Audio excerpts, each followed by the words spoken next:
Good morning and welcome to our Preserving the Harvest program. Today we will be walking through the steps of making our own sauerkraut. It doesn't matter if you have just one head of cabbage or many heads of cabbage, you can make a delicious batch of sauerkraut. In past times, homemakers would always have a crock of kraut in their kitchen. They would store the cabbage in their root cellars, and when their supply of kraut was getting low, they would start another batch. The method that I am using for making my sauerkraut is one that I learned from my parents and their families. To get started, we need to gather our supplies. I have assembled my cabbage shredder, a large dish pan or container, canning salt, and a crock or non-reactive container. As we have discussed in our other Preserving the Harvest programs, a non-reactive container is necessary to prevent the leaching of a metallic taste into your foods. You may want to review our first program on the basics of canning if you have any questions about the non-reactive containers. Once you have your supplies together, it's time to harvest the cabbage. If you do not have a garden and want to make sauerkraut, check with your local farmers markets or farm stands. On occasion, I have made very small batches of sauerkraut in the wintertime using a head or two of cabbage from the grocery store. I have found that the cabbage purchased there is not as fresh and therefore drier than cabbage that is freshly harvested. That makes a difference in the making stages of the sauerkraut, which we will discuss as we go along. Once you have assembled your supplies, you will need to prepare the cabbage for shredding. Remove the outer leaves of the cabbage head and then wash the cabbage well. We need to remove the core of the cabbage before shredding. To do this, cut your cabbage head in half from top to bottom and then cut the cabbage into wedges. It is easy now to slice the core from the cabbage. Once this is done, your cabbage is ready to go into the cabbage shredder. For shredding the cabbage, I find it is easiest to set a dishpan in your sink and set the cabbage shredder on top of the sink. This allows you to lean slightly against the shredder and keep it tight to the backsplash to prevent movement of the shredder while working. Place several wedges of cabbage in the box section that sits on top of the shredder. This box allows you to safely move your cabbage wedges back and forth across the cutting blades of the shredder. The shredded cabbage will drop down into the dishpan below. Transfer the shredded cabbage to a crock or non-reactive pan. I usually transfer a dishpan full at a time. Add salt by the tablespoonsful to the shredded cabbage. Now it is time to what old-timers refer to as stomping the cabbage. You are working the cabbage by squeezing it in your hands, by pushing the cabbage down into the bottom of the crock with your fist, and stirring it around. As you work the cabbage, liquid will start to fill your crock. This is from the combination of the salt and the crushing of the shredded cabbage. In being taught to make sauerkraut, a specific amount of salt to be added was never given. Rather, I was always told that you learn to determine how much salt to use by taste. If you taste the cabbage in the crock and you cannot taste or barely taste the salt, it is not enough. The cabbage needs to taste salty, and I have found it needs to be a little saltier than most people would salt their food. I normally add at least 1 tablespoon of salt to the crock each time I add a dishpan full of shredded cabbage and then taste. If necessary, I add a little more salt and mix it in. Salt is very important to the sauerkraut process. It is used to create the brine in the cabbage mixture.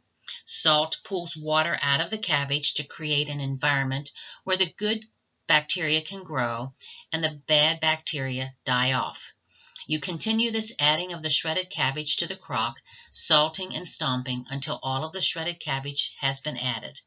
Be sure to turn up the cabbage in the bottom of the crock and mix with the new when you're adding.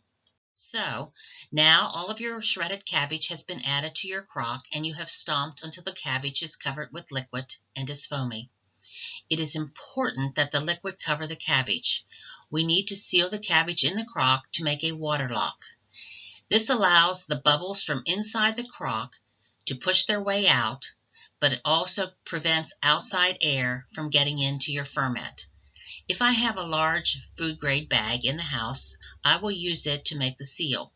With the food-grade bag, I can set a plate down on top of the cabbage, Place the food grade bag on top of the plate, and then I add water to the bag and seal it by tying a knot. Then I adjust the bags at the edges to be sure there are no air gaps around the edge of the crock. Today, I do not have a food grade bag, so I will be using another method that works. Add several layers of plastic wrap on top of the cabbage mixture, ensuring that the edges around the crock are sealed. I have added 2 pie plates on top of that, one up and one down. The double pie plates allow for adding weight without having your brine be exposed to non-food grade material.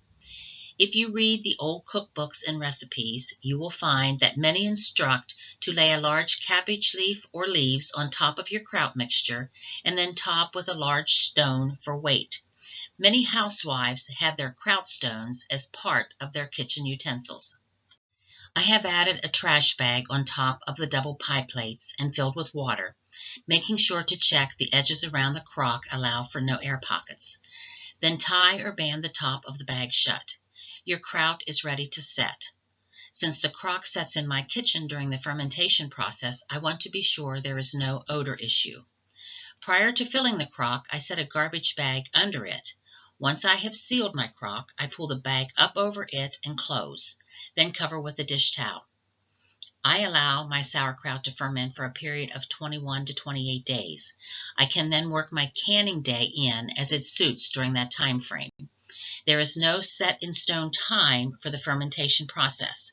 Some people may go just days, while others weeks, and others months before they consider the fermentation process done.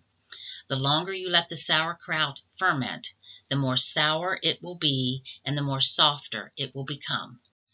The fermentation time is complete and it is canning day.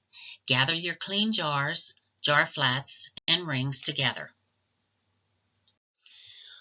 Carefully open your crock. You can see the difference in the appearance of what went into the crock versus what you see now. If there is a whitish bloom that covers the surface of the ferment, often described as scum, it is probably wild yeast growing on the brine surface where there has been access to air. This is totally normal. You simply skim off and discard. Pack your sauerkraut into the jars. Make sure that the liquid level comes to the top of the sauerkraut. Put the jar flats and rings on the jar. We will be processing the sauerkraut using the hot water bath method. Place the jars in the canner. Cover the jars with hot water, making sure that the water level is 1/2 to 1 inch above the jars. Once the water comes to a full boil, set your timer for processing. I process my quarts for 30 minutes and my pints for 25. Once the time is up, remove the jars from the canner to the counter to cool. Once cool, the jars are ready to go to your pantry shelf. Thank you for joining us for our Preserving the Harvest program today. We hope you check out some of our other programs and videos on our Facebook page.